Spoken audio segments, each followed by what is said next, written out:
Amen. Bonjour à tous. Et que Dieu vous bénisse à tous. Amen. J'ai aimé ce cantique en catalan. Hein? C'est rare, hein? C'est la première fois que je l'écoute chanter en catalan. Et ça m'a fait du bien. Amen. La grâce. C'est un cadeau de Dieu. La grâce, c'est le salut pour quiconque croit. Mais il y en a qui refusent la grâce. On n'est pas perdu parce qu'on est pécheur. On est perdu parce qu'on refuse la grâce de Dieu. Un jour, un condamné à mort en Amérique a demandé la grâce au président. Il a reçu le courrier, grâce refusée. Et pendant quelques temps, 3-4 fois, la grâce lui a été refusée. Et il a demandé pour une dernière fois, il lui manquait quelques semaines pour passer à la chaise électrique, pour passer à la mort. Et il a reçu un courrier, il l'a jeté à la poubelle. Il croyait que ça sera toujours pareil. Et ils l'ont mis à la chaise électrique et puis il est mort. Et le papier, il y avait la grâce du président. Alors c'est la même chose, et je dis, je ne sais pas pourquoi je parle de la grâce ce matin, mais moi j'ai besoin de la grâce encore ce matin. J'ai besoin d'être pardonné tous les jours de ma vie, et je demande pardon tous les jours de ma vie, à chaque instant, on a besoin de demander pardon à Dieu. Voilà, quel matin, ça va être un peu dur, je suis fatigué, je descends de Paris, j'ai passé 4 ou 5 jours à Paris, j'ai fait la route, 1500 km, et bon, j'ai pas dormi bien, parce que j'étais tracassé pour la parole de Dieu. Les serviteurs le savent, on cherche qu'est-ce qu'on doit apporter. On a de quoi dire, mais il faut dire ce que lui veut qu'on dise. C'est le principal. Alors ce matin, ça va être un message, un conseil. On a besoin de conseils. Parce que la routine, on en a marre. À Paris, quand on métro, boulot, dodo. Et ils disent ça à Paris. Et des fois, je pense que maintenant, à l'époque où nous vivons, nous sommes dans les derniers temps, on voit tout ce qui se passe, hein, Samuel, on voit tout ce qui se passe, et c'est vraiment désorienter le moral. Et on ne peut pas dire, on ne peut pas vivre de routine. Alors ce matin, ça va être un message qui vient de la part de Dieu, c'est un conseil, dans toute la simplicité. Hein, moi je suis simple dans mes messages, je suis simple parce que Dieu m'a donné à être simple. Amen. On ne peut pas donner ce qu'on n'a pas reçu. Alors, j'aimerais encore une fois, si vous voulez bien prier pour moi. J'ai besoin de Dieu. Je vais demander au frère là, avec ses lunettes comme moi, et qui prie le Seigneur s'il veut bien. Nous voulons te louer et te remercier, Seigneur. Oui, Jésus-Christ. En te présentant, Seigneur mon Dieu, ton pasteur, Seigneur mon Dieu, qui va prêcher la parole de Dieu, Seigneur mon Dieu. Que sa bouche, Seigneur mon Dieu, soit la tienne, Seigneur mon Dieu. Oh, bénis tous ensemble, Seigneur mon Dieu. Bénis les cœurs, Seigneur mon Dieu, de recevoir la parole de Dieu. Oh, merci, Seigneur mon Dieu. Si à quelque chose glorifie pas ton Seigneur, nous nous chassons, nous disons au nom de Jésus. Prends toute la place, Dieu. À toi la gloire, Père. Amen. Voilà, on peut dire Amen. Amen. Voilà, on va ouvrir la parole de Dieu. C'est dans toute la simplicité, dans l'Apocalypse 2, du verset 7. Je vais lire pour ceux qui n'ont pas de Bible. Voilà ce que dit la parole de Dieu. Message pour les 7 églises d'Asie. Voilà ce que dit la parole de Dieu au verset 7. Que celui qui a des oreilles entende ce que l'Esprit dit aux églises. À celui qui vaincra, je donnerai à manger de l'arbre de vie qui est dans le paradis de Dieu. Amen. Amen. Alors, en lisant cette lecture, encore hier soir, c'était presque 1h du matin, j'essayais de la comprendre. Ce qui m'a un peu surpris, c'est qu'il dit « à celui qui a des oreilles ». Mais tout le monde a des oreilles. Est-ce qu'il y aurait quelqu'un qui n'a pas d'oreilles ce matin? On a tous des oreilles. Tout le monde a des oreilles. Mais j'ai compris le sens de la lecture. Il est simple à comprendre. À celui qui a des oreilles. Seuls ceux qui sont nés de nouveau peuvent entendre et écouter. Voilà des oreilles que la Bible nous parlait, pas des oreilles charnelles, des oreilles spirituelles. Amen. Amen. Je disais, seuls ceux qui sont nés de nouveau peuvent écouter, peuvent entendre et comprendre ce que la parole de Dieu veut dire. Amen. Ésaïe dira, 50 du verset 4, il dira chaque matin, il éveille mon oreille pour que j'écoute à la manière d'un disciple. Amen. Alors, c'est de ça que Jean, à l'île de Patmos, voulait parler. Que celui qui a des oreilles écoute, entende. Amen. Amen. Alors, il réveille quoi? L'oreille des disciples. Et ce message nous dit à celui qui entend, écoutez quoi? Écoutez et comprendre quoi? La voix de l'esprit. Quelqu'un qui n'a pas d'oreille spirituelle ne peut pas écouter, entendre la voix de l'esprit. Les gens du monde, les gens qui ne sont pas convertis, quelqu'un qui n'est pas né de nouveau, quelqu'un qui n'a pas la repentance, qui ne s'est pas repenti, la voix de l'esprit ne l'entend pas. Seul celui qui est né de nouveau peut écouter avec attention, comprendre avec compréhension la voix de l'esprit. Et la voix de l'esprit, que dit-il?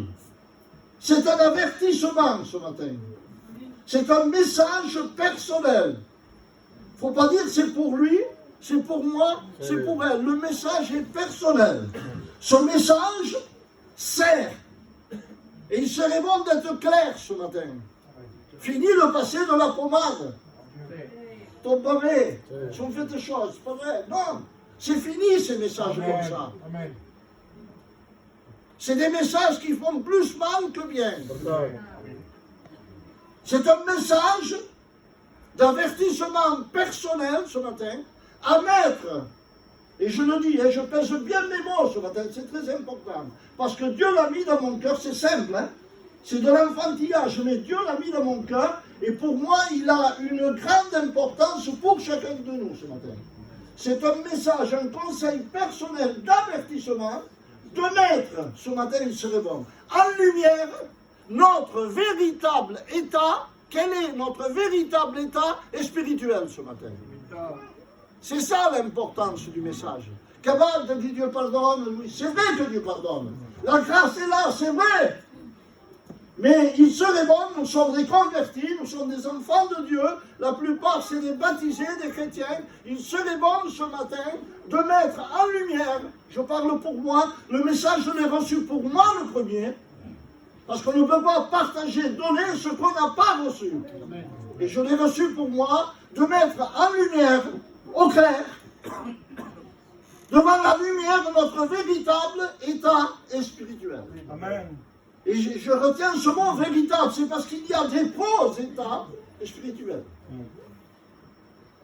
On voit des hommes, au moment où on vit des pasteurs, des chrétiens, on dirait c'est des crabes, c'est des champignons, mais qui en réalité, ça ne va pas trop. Alors il serait bon de mettre ce matin, moi je l'ai dit déjà hier soir dans ma prière, il s'entend, j'étais chez moi, c'était presque 1h du matin, qui est son nouveau stade? Quel est mon état spirituel? Je le mets en lumière devant toi, dévoile-moi, dis-moi ce qui ne va pas dans ma vie. C'est ça l'importance, ce n'est pas que les gens, que je me donne des éloges de moi-même, non, ça vaut rien ça. C'est voir dans quel état mon véritable état spirituel est. Et nous vivons dans un temps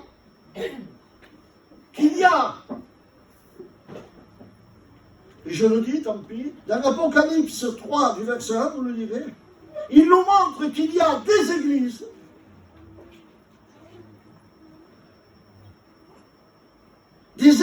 locales qui peuvent, et je le dis ce matin, qui peuvent se faire passer pour des églises spirituelles, des cantiques extraordinaires, des prières extraordinaires, des églises qui peuvent, je dis, des églises locales qui peuvent ou veulent se faire passer pour spirituelles, alors que dans la réalité, c'est ça le plus important. La réalité, la communion avec Dieu, elle est coupée. C'est ça l'importance, Mario. Dans quel état est ma vie? Dans quel état est ma communion avec Dieu? C'est ça l'importance. De ce que vous pensez de moi, Patrick, je m'en moque. Ce que les gens pensent de moi, m'en frapperait. La plus importante, la vraie réalité, moi, ce qui m'importe, c'est ce que lui pense. Et il serait bon ce matin, chacun de nous, chaque pasteur, chaque chrétien, de mettre en évidence devant notre pensée, notre cœur. On connaît notre vie, on connaît notre cœur. Dans quel état est en réalité ma vie spirituelle? Comment je vis devant Dieu? Combien de temps je passe dans lui? Quelle est la communion que j'ai avec lui? Il y a des églises, et je mets entre parenthèses, entre guillemets, comme dit un espagnol, il y a des chrétiens comme ça, qui se font passer pour des champions spirituels, mais qui en réalité, la communion avec Dieu est coupée. Vous savez comment ça s'appelle, ça? Ça s'appelle l'hypocrisie. L'apparence. C'est ça. Cela s'appelle l'apparence. C'est l'hypocrisie. Écoutez bien, hein? Tant pis s'il fait mal, je me suis fait mal tout seul. Amen, amen. Si ce n'est pas pour vous, c'est pour moi. Amen. Alors, ne m'en veuillez pas, c'est pour moi le message. L'hypocrisie, l'apparence, je vous le dis, et Dieu m'en est témoin, elle tient la route devant les hommes. Je peux tromper qui je veux, moi. Avec l'apparence, on peut tromper qui on veut. Avec l'étiquette de pasteur, avec la grosse Bible qui, et à me praga qui, en réalité, je pense à autre chose. On peut tromper, l'apparence tient la route, impeccable devant les hommes. Ça marche. Mais devant Dieu, elle s'écroule. Pas près. Elle est dévoilée devant Dieu. Une église, un chrétien qui ne vit pas totalement, pas à 10%, pas à 90%, poste, on n'est pas des parfaits, on n'est pas des saints. Mais un chrétien, une chrétienne, une église qui ne vit pas totalement consacrée à lui, c'est un chrétien ou une église morte. Amen. Amen. Amen. C'est pas moi qui le dis, c'est la Bible. Apocalypse 3 du verset 2. Voyez ce que dit la parole de Dieu. Il dit, je sais. Voyez, il connaît Jésus. Je sais, on ne peut pas passer outre. Je vous le dis, on peut tromper les hommes, Mario. On peut tromper notre femme en faisant voir que je suis un super spirituel. Je peux tromper tout le monde, mais pas Dieu. Amen. Et il dira, je sais que tu passes pour être vivant au lieu des hommes. On peut passer pour être vivant, qui nomme de Dieu. Et c'est terrible. Amen. Il est terrible cet homme. On peut, ça marche devant les hommes. Mais il dira, je sais que tu passes pour être vivant, mais tu es mort.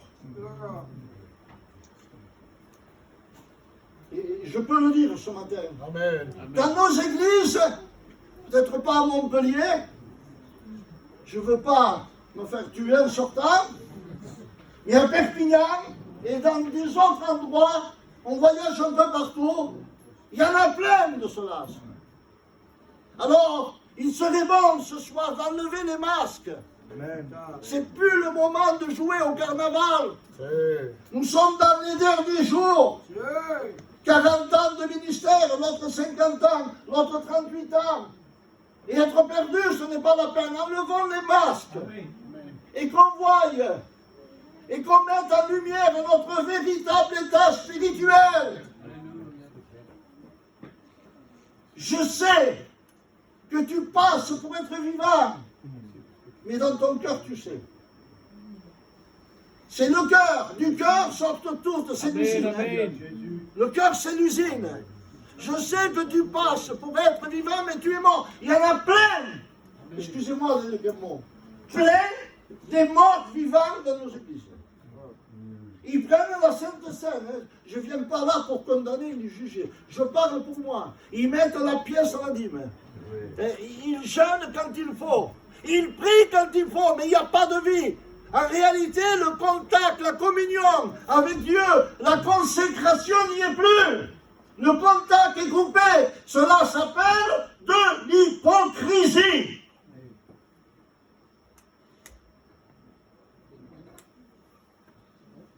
L'apparence. C'est quoi l'apparence? C'est faire voir quelque chose qui n'est pas. Testimi, il te coupe pas cela. Ça, c'est l'apparence. Vous me suivez? Amen. Amen. 10 minutes, si vous voulez. Et en réalité, mon cœur n'est pas vrai. Je ne peux pas le voir, ne l'estime pas, ça ne passe pas. Amen. Mais c'est pas comme ça, il faut que ça passe. Amen. Amen. C'est ça l'apparence. Faire voir, c'est l'hypocrisie. Et je pense que c'est Paul qui dira que votre amour soit sans hypocrisie. C'est dans le livre des Romains. Parce qu'il y a l'amour hypocrite. Faire semblant, c'est ça l'apparence. Comme les pharisiens, c'était la religion. C'était la vie. Mais dans le cœur, il n'y avait rien. La communion avec Dieu était coupée. Ils voulaient la chose, la droiture pour les autres, mais eux, ils faisaient du n'importe quoi. Vous comprenez ce que je veux vous dire ce matin? Amen. Celui qui comprend, dit Amen. Amen. Alors, moi, je veux, et je reçus, et j'inculque, et je dis, faites ceci, et moi, je ne le fais pas. C'est ça, le pharisianisme. Amen. Amen. Vous avez vu la prière du publicain et du pharisien? Bon, parce qu'ils en font. Ils ne l'ont pas dit, hein. Mais c'est une prière muette. Il prie dans son cœur. Que dire au publicain? Merci de moi que son pascovelio. Merci que je ne suis pas comme lui. Vous voyez, c'est pas plus grand déjà. Je jeûne, je prie, je donne la dîme et tout ce qui s'ensuit. Merci Seigneur que je ne suis pas comme l'autre. Il critiquait, il voyait l'autre moins que rien. Et l'autre, il s'appagave. Seigneur, si il se pesate. Seigneur, m'a dit pas quelque chose. Recommence, je connais, Seigneur, je passe des heures avec le portable. Vous avez vu maintenant combien de temps on passe au portable? Et tout, c'est tout homme, il n'y en a pas un, on ne peut pas dire que non. Ça tue la prière. Mais je regarde faussement des choses de Dieu, non? Les choses de Dieu, ça se trouve dans la parole. Amen. Moi, je le dis pour moi le premier. Vous avez vu les heures que les gens ne passent? Moi, j'ai des petites filles, 13 ans, 14 ans, 15 ans, 17 ans, 18 ans. À quelle heure vous dormez, mon oeil, hein? Je dis, je suis fatigué, je me suis couché tard. Je regarde le portable jusqu'à 5-6 heures de matin. Combien de temps serait bon de mettre en lumière? Combien de temps se passe une chose? Amen. Combien de temps on passe à lire la parole de Dieu? Il dit, mon peuple périt. Hein? Et la version, bon, du mon peuple est détruit. Parce qu'il lui manque la connaissance. Oui, du pharisianisme. Et après ça, la parole de Dieu dira à celui qui vaincra. Amen. Pour les combattants, pour les guerriers de Dieu. La vie chrétienne est un combat, les frères. C'est pas dit que la vie sera toujours en rose, hein. Qu'il y aura tout qui roulera sur des roulettes, moi je passe. Mais c'est pas parce qu'on n'est pas chrétien que cela n'arrive pas pareil. Mais la différence, il dit, le malheur atteint le juste comme l'injuste. Et la différence, c'est que Dieu l'aide. C'est ça la différence. La vie n'est pas une vie de roulette, la vie chrétienne. C'est un combat. Et le combat, c'est qu'il y a un adversaire. On ne combat pas tout seul. On ne combat pas avec le mur. Nous avons un adversaire qui est redoutable. C'est un champion dans le domaine. C'est tout un statique. Il a toutes les ruses. La Bible dit, il est comme le lion rugissant. Il cherche, roche.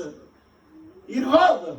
Comme un lion, il rôde. Il cherche sa proie. Il ne prendra pas un chrétien qui est solide, qui se porte. Il s'attaque à la brebis qui est faible, qu'il a des problèmes, qu'il est malade, qu'il a des soucis, qu'il y a la disette et tout ce qui s'ensuit, qu'il y a des problèmes de maladie et tout ce qui s'ensuit. Il dit qu'il rôde, cherchant qui se laissera dévorer. C'est-à-dire qu'on peut, on aura le pouvoir de résister et de ne pas se laisser dévorer. Le combat est spirituel, je vais vous dire. Ne se gagne pas avec nos forces. On n'est pas assez fort pour lutter contre lui.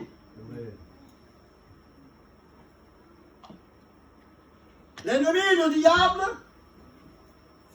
est puissant. Je ne peux pas, moi, Yon Timpo. Moi, j'en ai peur. Je ne suis pas comme il y a peut-être des frères qui viennent, prospérer, moi non. Qui s'alaille. Parce qu'il est trop fort pour moi. Heureusement, si le diable est puissant, Dieu est tout puissant. Amen. Heureusement qu'on a Dieu. Amen. Le combat, on ne peut pas le gagner avec nos forces. Le combat se gagne avec la foi. Amen. Est-ce que ça vous d'accord? Amen. La foi, c'est celle qui nous fait avancer. La foi, c'est celle qui nous justifie. La foi, c'est celle qui nous sauve. On est sauvé par la foi, parce qu'on a cru. Amen. Et Paul disant à Timothée, son jeune, son fils est spirituel, il lui dira ces mots. Il dira, j'ai combattu, Timothée, le bon combat de la foi. Mais si on réfléchit bien, ce n'était pas un trop bon combat. Parce que Paul, excusez-moi le mot que je vais dire en argot ou en gitano ou avec mes mots, un mot flat. Ils l'ont laissé 2-3 fois, mais c'est un peu mort, c'est ça? Des naufrages, des nuits entières dans l'eau. Ils l'ont laissé demi-mort. Il a reçu des coups de partout. C'est ça, Paul, le bon combat? Oui. La vie chrétienne, je vais vous dire, pas si lourd que pas si. Des deuils, des maladies, tout ce qui peut arriver dans les familles. Je vous t'envoie ce que je dis. J'ai été visiter un chrétien, un pasteur malade. Il est dans les derniers temps, les derniers jours de sa vie, c'est pas là. Alors j'ai été, je n'avais pas de mots pour lui dire. J'allais pour l'encourager, mais quand j'ai vu son état, ça a freiné ma vie. M'a fait peine. J'ai eu de la peine, il mangeait très mauvais. Je vais vous dire qui c'est. Il y a déjà quelques mois en arrière, je ne sais pas s'il y a 7 ou 8 mails, c'est le pasteur Kourou. Je vais dire si c'est filmé. Au contraire, s'il le voit, ça l'encouragera. Très mauvais. Il n'arrivait pas à manger, ça le mangeait. Je me souviens même ce qu'il mangeait, c'était du poulet. Oui, t'as vu. Et j'ai pas pu lui donner aucun mot de réconfort. Et quand je suis parti, que j'ai pris la poignée de la porte, elle m'a dit, espère, arrête-toi, viens. J'ai retourné, il dit, qui y a? Et il me dit en catalan, ce pigue une cause, il me dit. Sache bien une chose, il me dit, avant que tu t'en ailles, que le chrétien n'est jamais perdant. J'ai des frissons. Ça m'a rempli à fond. Et ça m'a servi pour plus tard. J'ai passé des gros problèmes. Et cela me revenait à mon esprit. Et cette parole me disait, ce pays, qu'un chrétien, sache-le, mon frère, ma soeur, quoi qu'il t'arrive, quel problème dans ton foyer, sache que le chrétien n'est jamais perdant. On est toujours gagnant. J'ai combattu le bon combat, c'est ça. Là j'ai compris que c'est un bon combat, même qu'on morte, qu'on prenne des coups de tous les côtés, qu'il y ait des choses que ça ne va pas dans nos vies, des deuils, des maladies, tout ce que vous voulez. C'est un bon combat. Et Paul dira, j'ai combattu, mais j'ai gardé la foi. Je ne l'ai pas perdue. Amen. Dans l'Apocalypse, il nous parle de 7 églises. 7. Il y en avait 5 qui étaient des brebis galeuses. 5. Et 2 qui étaient blanches comme la neige.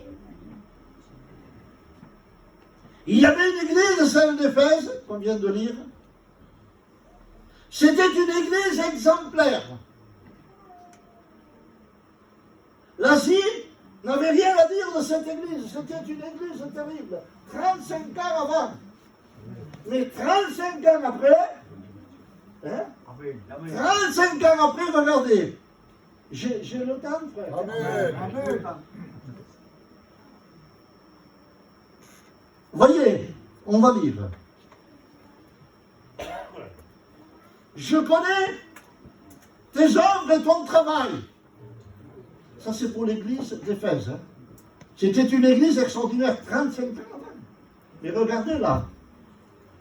Je connais tes œuvres, je connais ton travail et ta persévérance. Ça, c'est bon.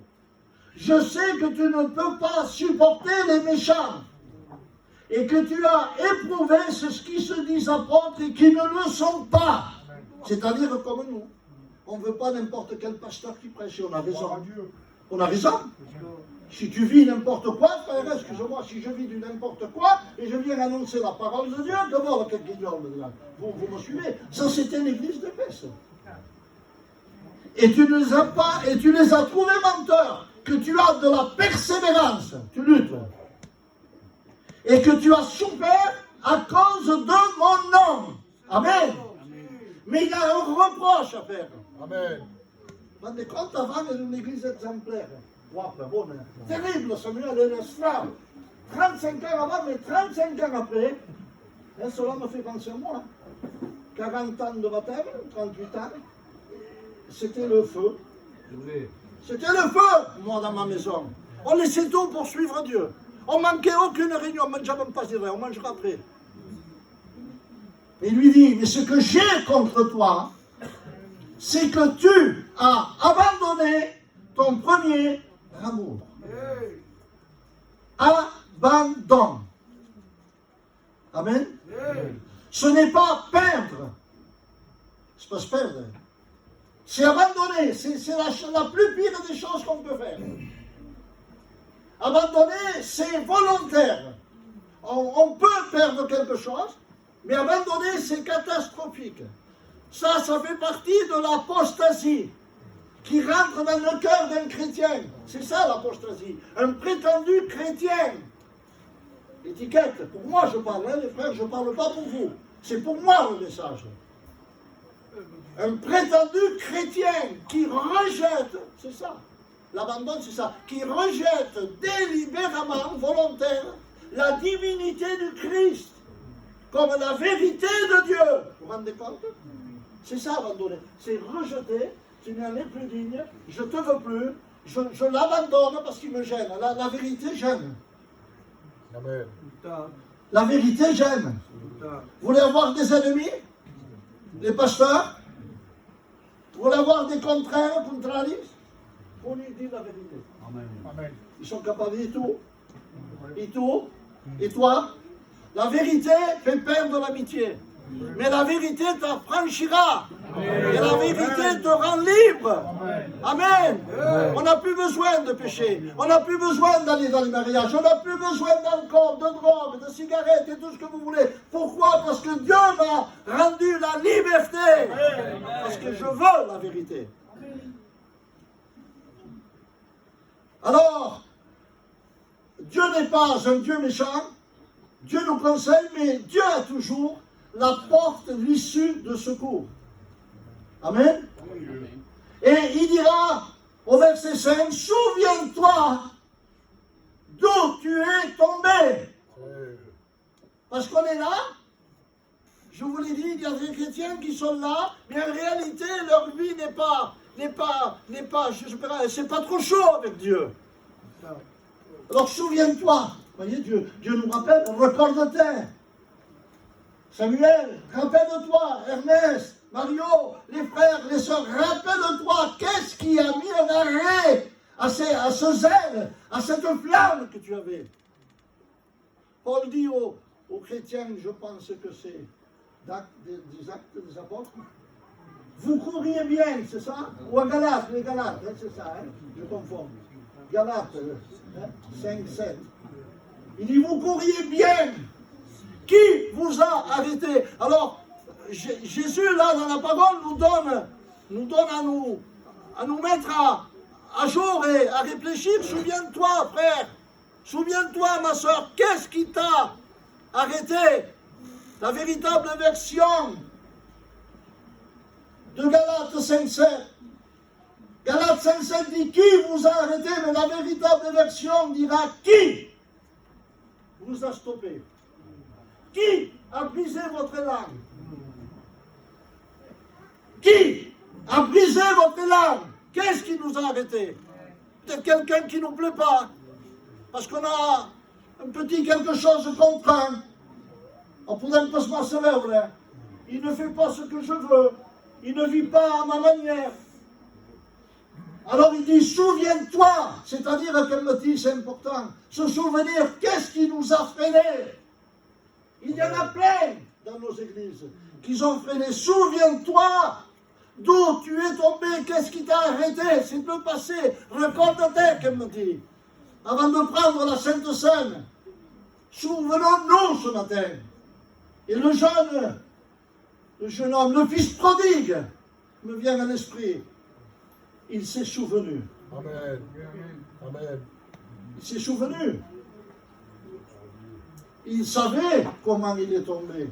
Qu'est-ce qui l'a fait tomber? Eh bien, il a voulu connaître le monde. Il n'était plus bien dans la maison du Père. Il a demandé ses biens, il est parti. Il a dissipé tout dans la débauche, dans le péché. Et il s'est souvenu. C'est bon ce matin. Pour moi, pour vous de se souvenir. Vous savez ce qu'il dira, le jeune homme, le fils prodigue? Il dira à la maison de mon Père. Chez la maison de mon Père, il y a du pain en abondance. Amen. Amen. Et il dira, et moi, ici, là où il se trouve, je meurs de pain. Il y en a. Amen. Excusez-moi. Il y en a dans nos églises que se mourent de gamin. Ils meurent de faim. Ça me va, il paraît complexe. Ça passe pas. Ils ont les oreilles, comme dit l'ancien Joannette dans la Zaza, tuyaux. Ça passe par là, ça sort par là. Et normalement, c'est le contraire. Le message, il faut qu'il rentre par là et qu'il rentre là. Alors, il y en a qui meurent de faim. Vous me suivez, les frères? Amen. Et lui s'est souvenu. Chez mon Père, il y a du pain en abondance et moi, je meurs de faim. Alors il nous donne un conseil. Vous savez que c'est le Dieu de la deuxième chance. Dieu est droit, Dieu est juste, mais Dieu est amour. Au verset 5, il dit, souviens-toi, d'accord? Mais il dit, repens-toi et pratique tes premières œuvres. Ça veut dire quoi, Mario, si on comprend bien? Les frères, ça veut dire quoi? Repens-toi et pratique tes premières œuvres, c'est qu'elles étaient bonnes. Mais maintenant, pratique, c'est qu'on ne pratique plus. C'est ce que je vous ai dit. Combien de temps passons-nous dans la prière? Vous savez que la prière devient un fardeau. Dans les églises, arrivées à Mission Dormir, Vous n'avez pas remarqué, ça ne vous arrive jamais, moi ça m'arrive des fois. Voyez, on est tellement occupé par les choses du monde, et on est tellement pris par une chose, par l'autre, par le travail, par les soucis, par les enfants, par le manger, par le boire, par ceci, par là, par la traite, par l'assurance, c'est tout ce qui s'ensuit, on a une tête chine. Et quand on arrive à l'église, il aime, parce qu'on doit y aller, et on s'endort. C'est un grand sens. Alors, il dit, repens-toi et pratique les bonnes œuvres, les premières œuvres, et les bonnes. On se souvient d'avant, hein, des années qu'on a passées, c'est bien qu'avant, c'est le roi. Moi, le meu avant, ça n'existait pas, ça. Il y avait le feu, les églises, il n'y avait pas de place. On laissait tout parce qu'on était dans le nord, Samuel, tu te souviens? On avait une petite église de 70 places, on en mettait 5 presque. Et on ouvrait les fenêtres pour les gens qui étaient dehors. Les gens se dépêchaient. Ils avaient cette envie, cette faim, cette soif. Et maintenant, s'ils font un match, dernièrement, j'ai fait une réunion, pas un chat. Pas un chat. J'ai fait une maison, je faisais la réunion, on était 20, 30, 40. Là, j'y étais, j'avais 5. Et les autres, ils m'ont dit qu'ils s'excusent envers toi, mais il y a le match de foot. Je ne sais pas qui c'est qui jouait. Je ne sais pas. Vous vous rendez compte? Alors il dit, souviens-toi, mais repens-toi, c'est ça. C'est-à-dire, et pratique tes premières œuvres. C'est qu'on ne les fait pas. Et Apocalypse 3, c'est l'avertissement. Vous voyez ce qu'il dit, hein? L'avertissement, il dit, je connais tes œuvres. Alors il sait et il connaît. On ne peut rien cacher. La Bible dit dans Proverbe 15 du verset 3, si Mangani passe, il dit, les yeux de Dieu, de l'Éternel, sont dans tous les lieux, observant les bons comme les méchants. Alors on ne peut pas passer outre. C'est pas parce que je suis à Montpellier que Dieu ne me voit pas. J'ai beau aller à New York, en Amérique, où vous voulez, les yeux de Dieu me voient. Amen. Alors, voyez ce qu'il dit. Le conseil, repens-toi. Et sinon, l'avertissement qui est grave, celui-là. L'avertissement, c'est, il dira, sinon, je viendrai. C'est lui-même qui se déplace. Et j'ôterai le chandelier de sa place. C'est important, ça. Ça veut dire ce que ça veut dire. Ça veut dire que la lumière qu'il y a chez toi, la lumière continuelle que Dieu t'a donnée, il l'enlèvera. Si tu ne te repens pas. Il ôtera le chandelier de sa place. Et aujourd'hui, il nous donne la solution. Elle est pour toi, elle est pour moi, et elle est pour tous la solution. La solution est celle-ci. À moins, pour pas qu'il ôte le chandelier, à moins que tu te repentes. C'est une bonne solution. Amen. Amen. C'est quoi se repentir? C'est regretter. C'est regretter le mal qu'on a fait. Amen. C'est ça la repentance. Le fils prodigue, je reviens à cet homme, reviens dans l'esprit, il s'est repenti. Il a reconnu sa faute. Il a reconnu. Et la Bible dit qu'il est rentré à lui-même, c'est bien, et il a pris une décision. Il a dit, je me lèverai et j'irai vers mon Père. C'est une bonne solution. Ce matin, il faudrait qu'on prenne cette décision. Se repentir, c'est bien. Est-ce que c'est bien ou pas, les sœurs? Les frères, c'est bien de se repentir. Mais il faut réparer. Il faut qu'il y ait réparation. S'il n'y a pas de réparation, la repentance, c'est zéro. Je vais chez Folie, maintenant il n'est pas à la maison. Je rentre chez lui, je lui prends 3 ou 4 millions d'euros s'il les a à la maison. Je le vole, je m'en vais. Il sait que c'est moi. Folie, excuse-moi. J'étais pris, j'avais besoin, je t'ai pris, c'est 4 sous, non, je l'ai pris. Oui, mais il faut réparer. Il n'y a pas de problème, il me dira. Je t'excuse, mais rends-moi mes biens. C'est ça la réparation. Et le Seigneur, ouais, pardonne-moi. Seigneur, oui, je reconnais. Mes premières, tout ça, je le reconnais, Seigneur. Je sais, mais il faut qu'il y ait réparation, c'est ça. Alors lui, il dit, monsieur Keller, et j'irai vers mon Père. Ça, c'est la décision. C'est une bonne décision. Mais il va plus loin. Il y a la confession. Il dit, je lui confesserai. Il dit, j'ai péché contre toi et le ciel. Ça, c'est repentant. Il reconnaît son tort. Je reconnais que je ne pratique plus comme avant. Je reconnais que des fois, quand on m'invite à prêcher, je ne peux pas. On trouve une excuse. Il y en a des serviteurs comme ça. Hein? Pas beaucoup, mais il y en a. On ne peut pas se venir.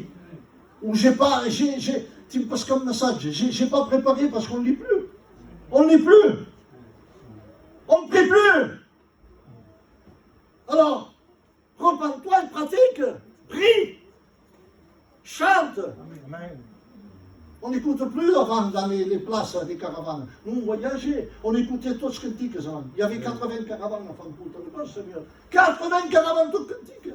Les soirs dans les auvents, petits auvents, prière, il y a prière, il y a prière, il y a prière. Vous savez ce qu'on entend maintenant? Les chichiquins, c'est tout ce qui s'ensuit. Les rumberos, c'est tout ce que vous voulez. On n'entend que ça. C'est fini. Alors, repens-toi, c'est bien.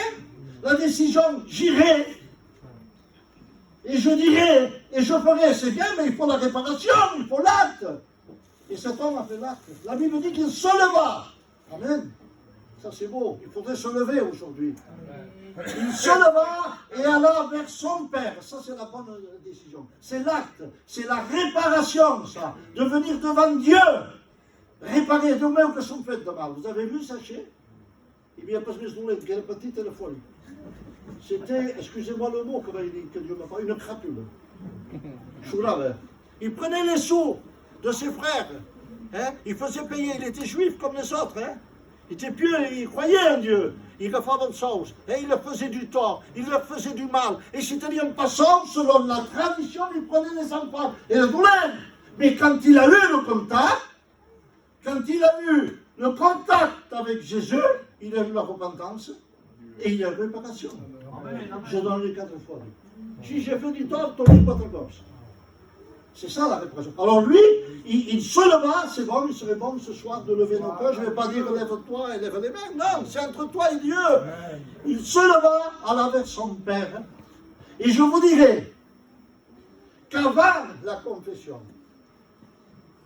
quand Dieu voit un cœur sincère, un Dieu vrai, c'est ça qui compte, être vrai devant Dieu. Mettre en lumière et être vrai devant Dieu. Dieu se plaît. Avant la confession, vous savez ce qui s'est passé? Il y a eu le pardon. Amen. Le Père couru, il l'embrassa, il y a eu le pardon. Il dit, je ne suis plus digne. Après, ils ne sont pas dignes. Traite-moi comme un ouvrier, comme un mercenaire.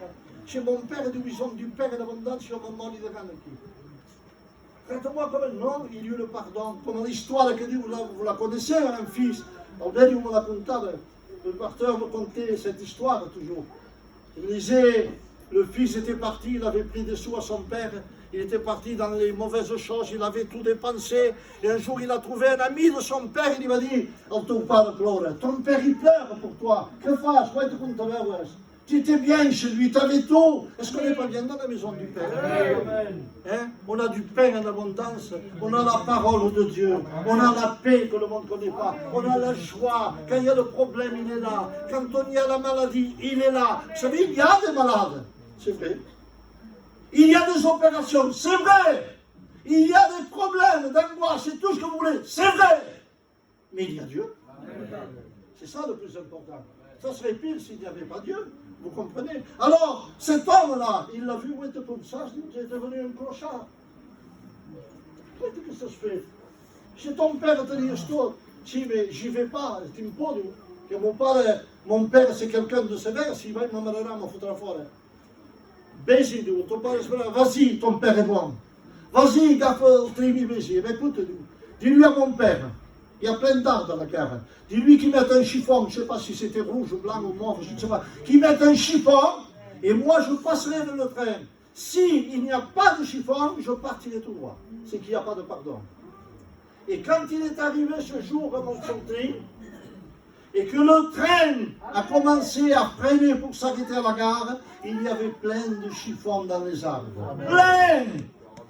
Alors ce matin, il y a plein de chiffons pour chacun de nous.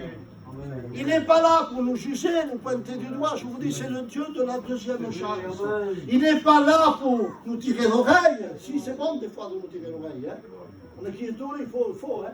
Donc celui qui ménage le bâton, il n'aime pas ses enfants. C'est la Bible. Hein. Alors des fois, on a besoin, moi j'ai besoin, en tant qu'enfant de Dieu, d'être repris. De reprendre la bonne police. Des fois, j'ai été dans des églises, j'ai reçu une correction terrible. Mon baïana, vraiment, j'étais pas content, elle n'est pas contente. Hein. Moi, je pasteur, tu me prêches. Et je suis parti parce que j'étais faible. J'avais besoin d'être repris. Ça m'a fait du mal au début, c'est qu'on a un abcès, vous savez qu'on a de la misère dedans. Hein? Si on donne un peu de bistouri, ça part, on est soulagé. Mais c'est la même chose avec la parole de Dieu. Il n'est pas là pour te juger, c'est le Dieu de la deuxième chance. Et il y a plein de chiffons aux arbres ce matin. Ne crois pas, ne dis pas surtout, yo son faillas. Moi j'y vais à l'église, je fais semblant, et en réalité non. On n'est pas là ce matin pour ça. On est là pour recevoir la grâce de Dieu ce matin. Le pardon de Dieu. Puis il dira, et on finit avec ça. Ça vient de mon contrôle. Hein? Après Château-Lord, parce que je vais apprécier de part d'heure. Excusez-moi. C'est bien d'avoir un peu d'humour, hein, les frères. On va finir avec ça. À celui qui vaincra. Amen. Il y a 3 points. La première, c'est, je vous l'ai dit, hein, celui qui a les oreilles. J'espère que ce matin, on a ouvert les oreilles de notre cœur. Ce matin. Amen. Voilà. Alors, le dernier point, c'est à celui qui vaincra. Pas pour les perdants. Ceux-là, ils n'ont rien du tout. Mais pour les vainqueurs. Amen. Oui. Pour les vainqueurs, la récompense sera celle-ci. À celui qui vaincra, il sera revêtu de vêtements blancs. Puis il nous donnera la couronne de vie, c'est ça important. Et je n'effacerai point son nom du livre de la vie. Ça vaut le coup. Alors à celui qui vaincra, Apocalypse 3, 21, je le ferai asseoir avec moi sur mon trône. Je ne vois pas Mario, moi. Moi, mes yeux humains. Pas lui, Seigneur, pas moi. Moi et Mario sera assis au trône, oui. À celui qui vaincra. Amen. À celui qui vaincra, regardez la suite. Je lui donnerai à manger de l'arbre de vie qui est dans le paradis de Dieu. Amen. Vous savez qu'il n'y avait que 2 arbres dans le paradis de Dieu? Dans Genèse. Il y avait plein d'arbres à manger. Mais Dieu donne l'ordre à Adam et Ève, à quel? Il ne faut pas y toucher. L'arbre de la connaissance du bien et du mal. Il ne parle pas de l'arbre de vie. Vous êtes d'accord avec moi? Amen. Alors, tu n'en mangeras pas car le jour où tu en manges, tu mourras. C'est bien ça, les frères. Hein? Alors, ils ont désobéi à Dieu. Que s'est-il passé? C'est que Dieu a dit, mettez 2 anges avec des épées. Je pense que c'est écrit. Flamboyantes et empêchez-le de rentrer dedans. Alors, pourquoi? Je me suis posé cette question, moi. Je ne sais pas, peut-être les autres le savent, mais moi je ne le savais pas. Pourquoi l'a-t-il empêché de rentrer? Ne dites pas si vous le savez, mais je vais vous le dire comme moi j'ai appris. Il l'a empêché, je vais vous dire pourquoi.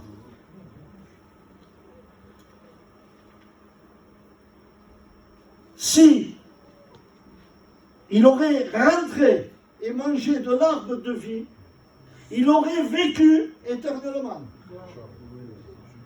Mais il aurait vécu dans le péché. Alors voyez, si Dieu est bon, pour pas qu'il soit perdu, il l'a empêché et il est mort, mais à travers la grâce de Jésus, il nous parle de l'arbre de vie. L'arbre nous symbolise la croix de Jésus. Vous pouvez le lire dans les évangiles. Eh bien, la bonté de Dieu, la grâce de Dieu, le Dieu de la deuxième chance, c'est qu'il les a empêchés pour qu'ils ne soient pas perdus pour l'éternité. Ils auraient vécu éternellement, mais il a empêché pour pas qu'ils soient perdus et qu'ils meurent dans le péché. Il les a empêchés pour leur donner la grâce à la mort et la résurrection du Christ. Amen. Amen. Alors ce matin, nous avons bien compris le message. Moi j'ai compris. Ça vaut le coup de suivre Jésus. Alors on a eu l'avertissement, moi je l'ai eu pour moi. J'en ai pris, je vous le dis, il m'a fait pour mon compte. Hein. J'en ai pris pour mon compte. Hein. Quand il m'a dit par son esprit de mettre ma vie au clair devant lui, pour qu'il me fasse voir, parce que des fois, on fait ça, on est des aveugles. Hein. On fait les aveugles plutôt. Il y a des choses qui m'embarrassent. Et la Bible dit, vous savez ce que dit Paul à Timothée? Et j'arrête. Hein. Il lui dit, Timothée, il n'y a pas de bon soldat. Et moi je dis, il n'y a pas de bon chrétien qui s'embarrasse des choses de la vie s'ils veulent plaire à Dieu. Et normalement, et je le dis, il y a plein de choses qui nous embarrassent. Ce matin, il faudrait les mettre au pied de la croix. Et tu sais ce qui t'embarrasse. Hein? Moi je le sais. Des fois c'est le caractère, il y a des personnes qui ont un caractère un peu... Hein? C'est des chrétiens, mais ils ont un caractère. Et des fois le caractère, il faut l'écraser, le mettre à la croix. Hein? Il est capable de juger, de voir les défauts de l'autre. Hein? Moi, je suis un spécialiste pour passer le scanner. Hein, comme un gitan, c'est bien. Un gitan est intelligent, hein? Parle pas, mais il regarde quelqu'un, une fois qu'il l'a côtoyé d'autres fois, ça y est, il sait. Hein? On est spécialiste, mais c'est pas ça, je vous l'ai dit au début. Ce qui m'importe, c'est pas ce que vous pensez de moi, c'est que lui, ce qu'il pense de moi. Hein, premièrement, j'enlève la poutre que j'ai dans mon œil. Parce qu'on a des poutres pour celui qui juge. Au contraire, il ne faut jamais condamner un frère. Si la grâce pardonne, on est appelé à pardonner. Amen. Amen. Alors ce matin, on va prier Dieu. Et s'il y a des choses qui nous embarrassent dans notre vie, mettons-les au pied de la croix ce matin. Je vais demander à Mario s'il veut bien prier le Seigneur.